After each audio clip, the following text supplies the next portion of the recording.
me just share with you a few things that I gleaned from some of these Jewish principles. So there's a whole raft of Jewish business ethical principles. One of them is what they call the law of accurate weights and measures. So everybody who is a Jew who is involved in business, they have a law that details what should be done with weights and measures.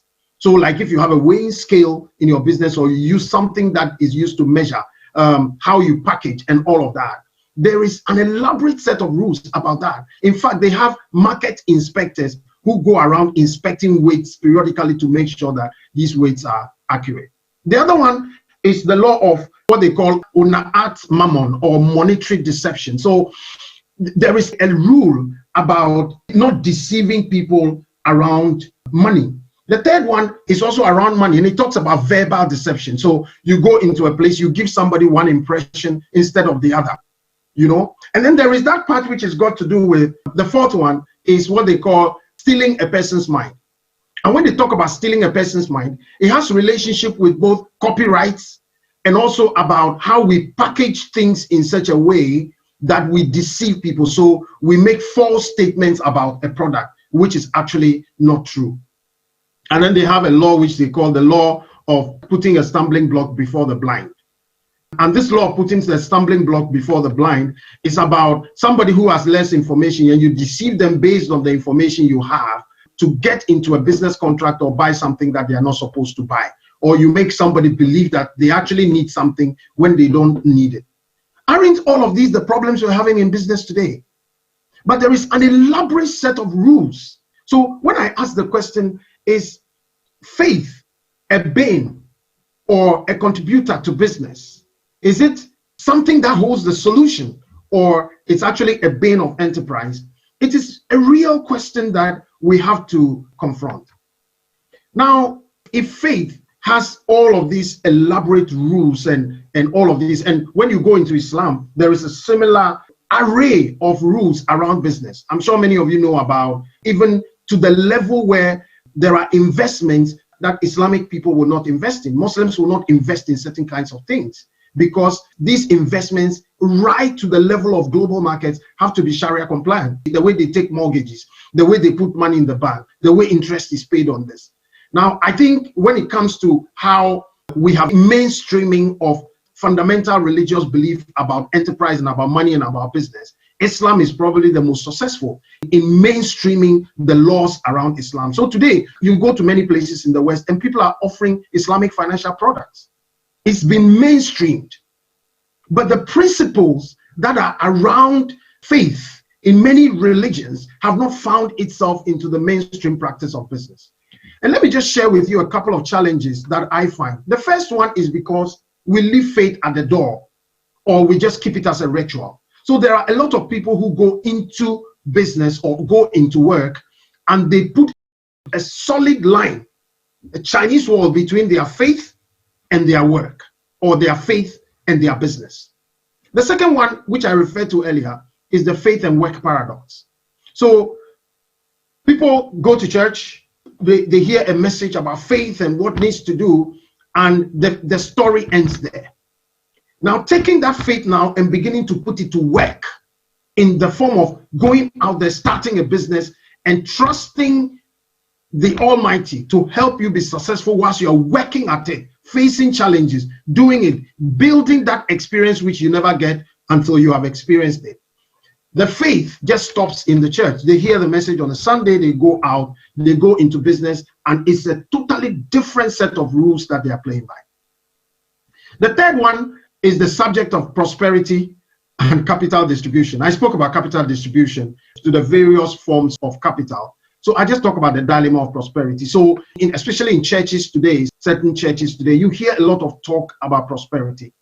But the conversation about prosperity is all about the Almighty providing and giving a miracle. I have come to believe that, you see, God works through the systems that he has put in place. That is the reason why it is not possible for somebody to say, because I'm a Christian, I don't need, or because I'm a Jew or I'm a Muslim, I don't need a plane to fly from Ghana to Korea. All I need to do is just stand there and believe in a miracle and jump and land in Korea. There are systems that enable you to fly from Ghana to Korea. Okay, so that is the other challenge of religion, that we preach the prosperity conversation, but we're not taking it the next step. And I think the next one is the canker of compromise and ignorance. I think there are lots of people in faith who are ignorant of the power of the principles that they read from the books that they believe in, and how much that power can create enterprise, and how much that power can bring a difference to the entire enterprise ecosystem. The other one is the canker of compromise. So people go out there, and instead of saying, I can actually make a difference by what I believe, they will compromise and do what everyone else is doing. I had a conversation with a good friend of mine many years ago who said to me, I am a Christian. I own a company. As a result of that, I will never give a bribe. And I thought, wow, that's fantastic. And this person has run this company for over 25 years. And she tells me, I have never given a bribe.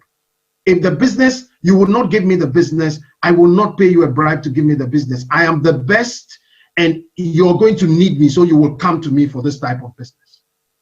And you see, that clearly is where we compromise all the time. So as a Christian business person, you are forced to believe that if you are not given a bribe, if you're not going to see that person in authority and going to give an envelope, so by doing that, by that compromise, we are perpetrating what destroys enterprise in Africa.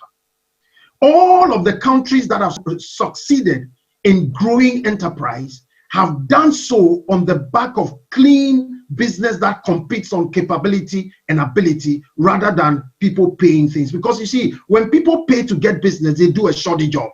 When people pay to get business, the amount of money that they are putting into the business is less than what they should have put in to build a road, to build a bridge, to do one thing or the other. As a result, everything we get is suboptimal. And I believe that that's one of the challenges. That's one of the reasons. The canker of compromise is one of the reasons why faith is not making that impact. The other thing is the definition of the role of religious enterprises. I think every organization defines its goal, and I think many of the times religious organizations have defined their goal purely in the form of, we're just here to teach people, disciple them, and so on. But you will also find that the scripture is clear about the holistic development of human beings as individuals and humans as society. To be honest with you, Christianity, for example, is mainly meaningless unless Christians in the marketplace are showing what Christianity really is. And so a definition of the purpose and the role of the church, which is limited to discipling. Of course, discipling is fundamental. Sharing the gospel is fundamental. But if it stops there and it is not saying, how does this reflect in the marketplace, then we're stopping short of our commission. And I believe that, again, is one of the challenges why faith-based organizations are not making the kind of impact that they have to make. So I would like to zoom towards the end very quickly by asking the question, what can people of faith do, and what should faith-based institutions begin to do? Number one is educate, educate, educate. See, as I mentioned, there is a captive audience of 90% of Africa's population that is sitting in front of religious leaders. That is a fantastic opportunity. And we must take education beyond teaching strictly just things that the Bible says relating to soul and going to heaven and everything, and begin to ask ourselves, these people who are sitting in front of me, how do I get them to become entrepreneurs? How do I get them to learn from other entrepreneurs? How do I use this opportunity in front of me to create opportunities for apprenticeship? How do I use the opportunity to create opportunities for mentoring and coaching, for people to get the opportunity to learn from other business people? It's a fantastic opportunity to educate. Number two is we must teach people to be courageous about their faith principles. I am somebody who sincerely believes that I'm a big speaker and everything. I'm a big believer on leadership and how we can bring Christian principles into leadership. And I believe firmly that every principle that is being talked about today in every management manual about what is good leadership, you can find the foundation in the Bible. It takes courage to bring that. And I find that that is how we can bring a refreshing, inspiring, aspiring empowering type of leadership into the marketplace, rather than a leadership that depresses, that controls, that roughshots people, that is rude and ruthless. And it's the same way we must have the courage to bring our faith principles into enterprise. The other one is re-examine the purpose of the church, which I just talked about. And then we must move from the charity of poverty to the creation of enterprise. What do I mean by this? A lot of times when churches talk about their role, they are talking about, oh, and we're going to get some used clothes and distribute them. And we're going to give food to the widows. And we're going to go to the prisons and we're going to give them food and clothes. That charity of poverty must move to a creation of enterprise. I'm not saying the charity of poverty is not important. We must meet the needs of poor people. It's fundamental, it's important. But we must now take it a notch higher to become creators of enterprise rather than just charities of poverty. And I like to talk about mobilization. The church must begin to mobilize its enterprise capability. Now, David talked about the fact that he goes to church. He's a Christian, but he's an entrepreneur. How much is David of use in his church as an entrepreneur? That is the mobilization of the enterprise capability within the church setting. There is somebody who is coming, who is in university. He's sitting next to somebody who is an entrepreneur, who is very successful in church. But the conversation they're having after church has got nothing to do with enterprise. The conversations that are being facilitated have got nothing to do with enterprise. I believe also that churches and faith-based institutions are one of those institutions that have got everything it takes to mobilize across the continent as well. There are things that the politicians will not succeed to do because of the parochial interests that dominate our politics today. There are some things politicians will never succeed to do, and if we look up to them to do it, it might never happen. We will be lucky to get political leaders who are able to do that. And there are some budding, amazing examples of how political leadership is transforming Africa. We just heard the story of Uganda. We know the story of Rwanda, and we know a few others.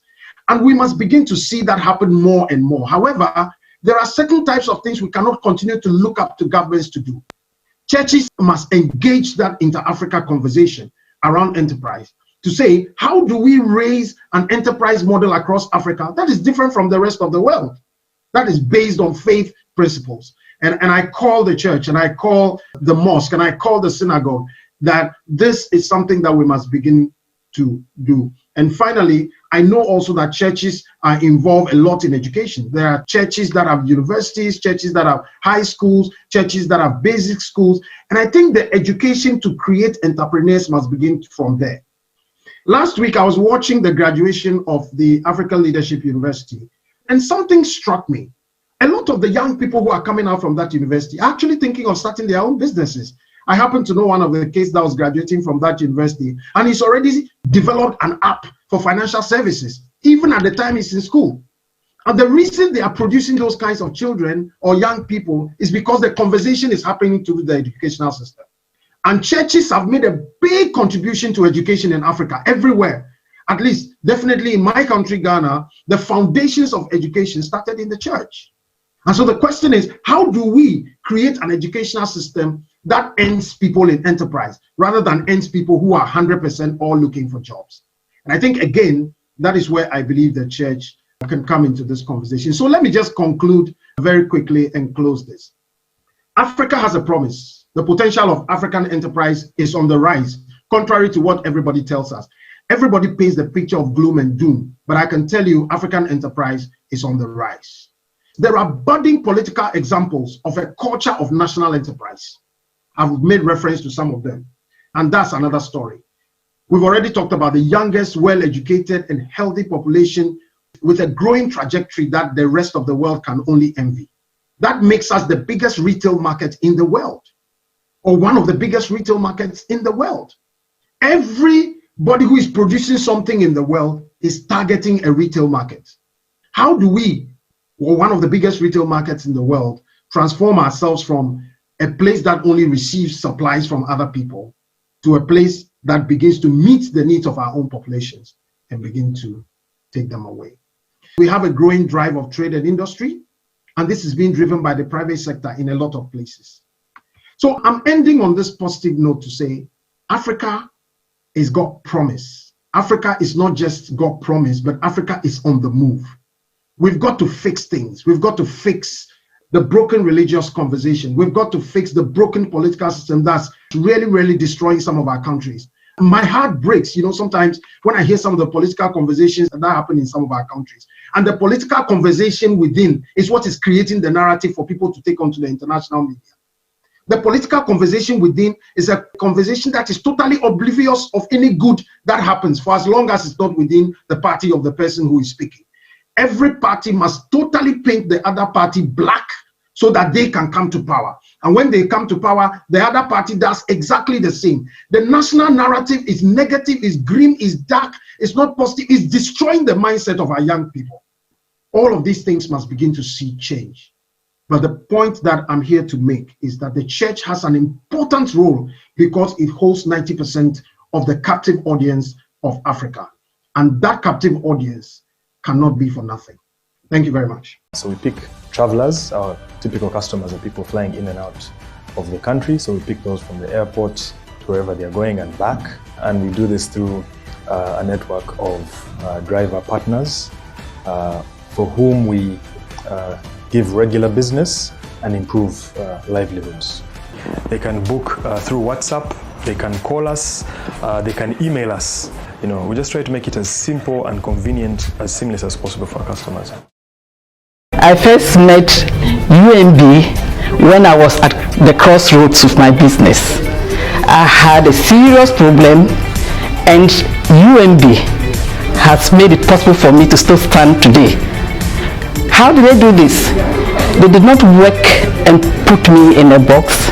They looked at me as an individual and got a product from me which helped me to survive the period.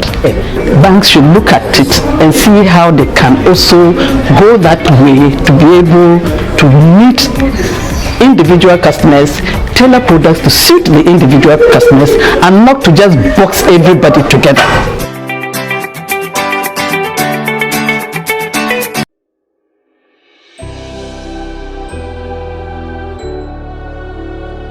Welcome aboard the safest airline in Africa.